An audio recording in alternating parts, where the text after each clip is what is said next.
सज्जनों, ये आषाढ़ पूर्णिमा है और इस आषाढ़ पूर्णिमा से हमारे भारतवर्ष में चौमासा माना जाता है। मैं गुरु पूर्णिमा शब्द का पूरा अर्थ क्यों मनाते हैं इसके ऊपर करने जा रहा हूं। भारत में 12 महीने होते हैं और 12 महीने में 3 ऋतुएं होती है, अर्थात 3 मौसम होते हैं, सर्दी, गर्मी और बरसात। इस समय यह बरसात का महीना है, इसमें वर्षा होती है। किसान लोग अपने खेतों में फसल को लगा देते हैं और कार्यभार से कुछ निवृत्त होते हैं। भारत के तत्व चिंतकों लोगों ने, मनीषी लोगों ने, संत महापुरुष लोगों ने इस समाज को सुव्यवस्थित रखने के लिए, इस समाज में शांति सद्भावना को स्थापित करने के लिए प्रत्येक माता बहन भाई को उसकी कुशलता मंगल हेतु इन 4 महीनों को बरसात के कामयाब करने के लिए सत्संग का आयोजन हमारे संत महापुरुष इस महीने में सुनाते हैं। क्योंकि इस महीने में यह प्राचीन की पद्धति थी। प्राचीन पद्धति में ऐसा होता था, क्योंकि आप लोग जानते होंगे कि भारतवर्ष अधिकांश ग्रामों में बसा हुआ गांव देश है। ग्रामों में आदमी इस समय राहत पाते हैं कुछ, तो धर्म की शिक्षा, धर्म का प्रचार प्रसार, मानव के विकारों को दूर करने हेतु इन संत महात्माओं का लक्षण रहता है, लक्ष्य रहता है कि समाज में शांति और सद्भावना बनी रहे। तो 4 महीने में संत बैठ करके किसी भी स्थान पर अथवा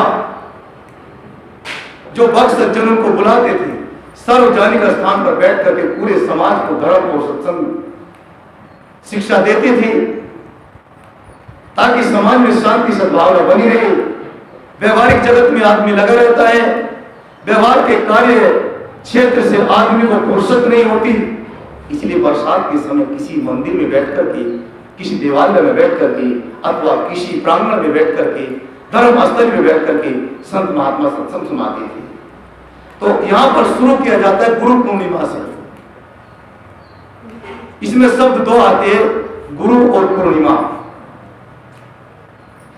ध्यान दीजिए, यूं तो आदमी अपने जीवन में सत्य और श्रद्धा स्वीकार लेता है कि आदमी के जीवन में गुरु का होना बहुत जरूरी है। सब कोई मानते हैं इसको, चाहे वो मुसलमान मानने वाले क्यों ना हो, कुरान शरीफ दर्शन के मानने वाले हो, चाहे बाइबिल के मानने वाले हो, चाहे आपके अस्तेवा के मानने वाले हो। वर्ल्ड का, दुनिया का कोई ऐसा आदमी नहीं जो अपने जीवन के उद्धार और सुधार हेतु किसी ना किसी महापुरुष के चरणों में अपनी श्रद्धा को टिकाता हो, उसको नमन ना करता हो। इसलिए गुरु का बहुत बड़ा महत्व है। हमारे लौकिक जगत में, सांसारिक जगत में माता और पिता का प्रथम स्थान आता है। आप लोग जानते भी होंगे, वैदिक श्लोक में साफ साफ स्पष्ट कहा गया है, उपनिषद का वचन है, वेद का वचन है, मातृदेव भव, पितृदेव भव, अतिथि देव भव, आचार्य देव भव। माता को पहला स्थान लोक में दिया है। ध्यान देंगे, लोक किसको कहते हैं और परलोक किसको कहते हैं। लोग कहते हैं जगत व्यवहार को, परलोक कहते हैं सत्संगशाला को, जिनमें हमारे संत गुरुजन आते हैं। क्योंकि मां एक बच्चे को जन्म देने में जितना पीड़ा सहन करती उतना पिता नहीं करता है, इसलिए मां का प्रथम स्थान है। साथ साथ में यह भी स्थान माना जाता है, इस कारण भी माना जाता है कि मां बच्चे को 5 साल तक जो लाड़ और दुलार देती है, उसकी सेवा जो करती है, मैं तो प्रत्यक्ष देखा है अपने गांव में। एक छोटा बच्चा था, मां भोजन बना रही थी, भोजन बना करके रोटी रखी थी कि छोटे बच्चे को पेशाब लग गया, उसने भी खड़े खड़े कर दिया। हो सके छींटे भी चले गए होंगे। मां ने उसको साफ सुथरा किया, करने के बाद में उसी भोजन को उसने कोई गलानी नहीं करी, उसने कोई थोड़ा भी हिचक पैदा नहीं करी, और उस भोजन को जो रखा हुआ था उसको भोजन को ग्रहण भी कर ली। मां का आंचल एक ऐसा आंचल होता है, चाहे उसका बेटा साधु बन जाए, सन्यासी बन जाए, मास्टर कलेक्टर क्यों ना बन जाए, कितनी बड़ी डिग्री को प्राप्त हो, मां का दिल तो मां का दिल होता है। इसलिए मां की तुलना किसी दूसरे से नहीं करी गई है। मां अपने आप में अद्वितीय है, इसलिए यदि किसी से तुलना करी गई है तो गुरु की तुलना मां से की गई है। इसलिए पारलौकिक जगत में, आध्यात्मिक जगत में गुरु से बढ़कर के कोई भी नहीं है। ये हमारी सोच है, ये हमारी समझ है कि हम गुरु किस ढंग से करना चाहते हैं। क्योंकि कुछ लोग तो ऐसे भी होते हैं, कोई बीमारी हो गई तो चलो गुरु कर लेते हैं, साथ बीमारी दूर करते हैं, उनका आशीर्वाद मिल जाएगा। कुछ लोग ऐसे होते हैं कि धन नहीं है, साथ महात्मा जी का आशीर्वाद कुछ काम कर जाएगा, कुछ धन की प्राप्ति हो जाएगी। इसलिए तो जितने भी भारत के लोग हैं, ये मंदिरों में जाने वालों की भीड़ क्यों लगती है? आप लोगों ने कभी चिंतन विचार किया है? भारत में मंदिरों में जाने वाले क्यों भीड़ लगती है? सब मांगने वाले लोग जाते हैं और भिखारी लोग जाते हैं। टोटल अपनी पहले ही मांग डिमांड रख करके जाते हैं। नौकरी मिलेगी, धन मिलेगा, संपत्ति मिलेगा, रोग समाप्त हो जाएगा। हे प्रभु, हे परमात्मा, मैं आपको 10 रुपए का प्रसाद जरूर बांटूंगी। तो पहले स्वार्थ है, और जहां स्वार्थ होता है वहां कभी उपलब्धि होती नहीं।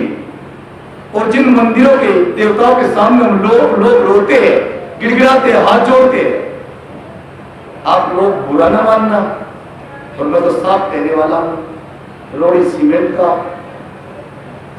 और पत्थर की मूर्ति होती है, वे आपकी आवाज तक नहीं सुन सकते। आपकी भावना, आपका विचार आपको कहां से कहां उठाए घूम रहा है। आपको जिन चीजों को नहीं मानना चाहिए, उन्हीं चीजों को आप मानते जा रहे हैं। जिन चीजों में समय, धन को नष्ट करे आप लोग, वहां से कुछ नहीं मिल पाता। क्यों नहीं मिल पाता? जरा आप इस पर विचार करिए, सत्संग करिए। सत्संग किस लिए किया जाता है? यदि हमारी रूढ़िगत मान्यता नहीं छूट पाई तो आपका कहीं भी जाना, किसी के बाप उसके पास बैठना, ऐसा हो जाएगा जैसे हम किसी नदी के पास बैठ करके वो नदी से पानी की मांग करने लगे। ये थोड़ा सा कड़वा लगेगा, क्योंकि जिस तथ्य को आप जानना चाहते हैं, वह तथ्य और सत्य को जनाने के लिए ही गुरु किए जाते हैं। गुरु का महत्व क्या रह गया यदि गुरु तथ्य और सत्य को नहीं समझा सकते तो?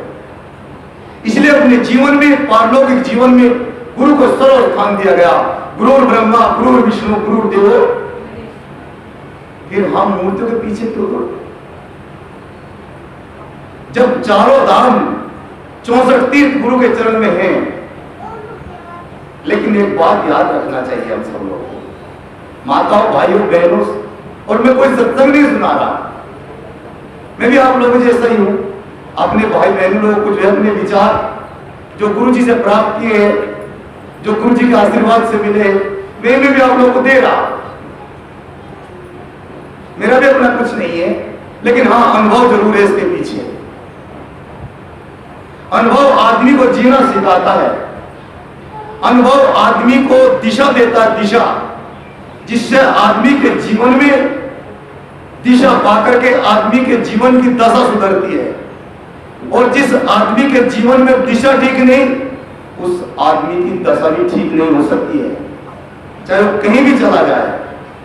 एग्जाम्पल देता हूं, जैसे हमारे यहां पर अंबाला में दिल्ली के लिए भी गाड़ी जाती है, चंडीगढ़ के लिए भी गाड़ी जाती है, लखनऊ के लिए भी गाड़ी जाती है, जंक्शन है। और किसी आदमी को दिल्ली साइड में जाना हो, मुंबई जाना हो, और भूल से कलकत्ता वाली गाड़ी में बैठ जाए, तो वह रात भर चले, पूरा दिन चले, गाड़ी कहीं तक जाए, क्या वह आदमी अपने जीवन में मुंबई पहुंचेगा उस गाड़ी से? इसलिए यदि आदमी के जीवन में थोड़ा भी भ्रम रहा, थोड़ा भी भ्रांति रही, यदि आदमी के जीवन में कहीं भी संशय रह गया, तो आदमी उस ब्रह्म सत्य को, जिसको हमारे ऋषि मुनि दोनों हाथ उठाकर कहते हैं सत्यम ब्रह्म धीमहि, वह सत्य को आप लोग नहीं जान सकते, उसको कोई नहीं जान सकेगा, क्योंकि सत्य से चूक जाएंगे। और सत्य ही तो भगवान होता है, गॉड होता है, अल्लाह होता है, खुदा होता है, ईश्वर होता है। आपके भारत में हर नोट पर लिखा जाता था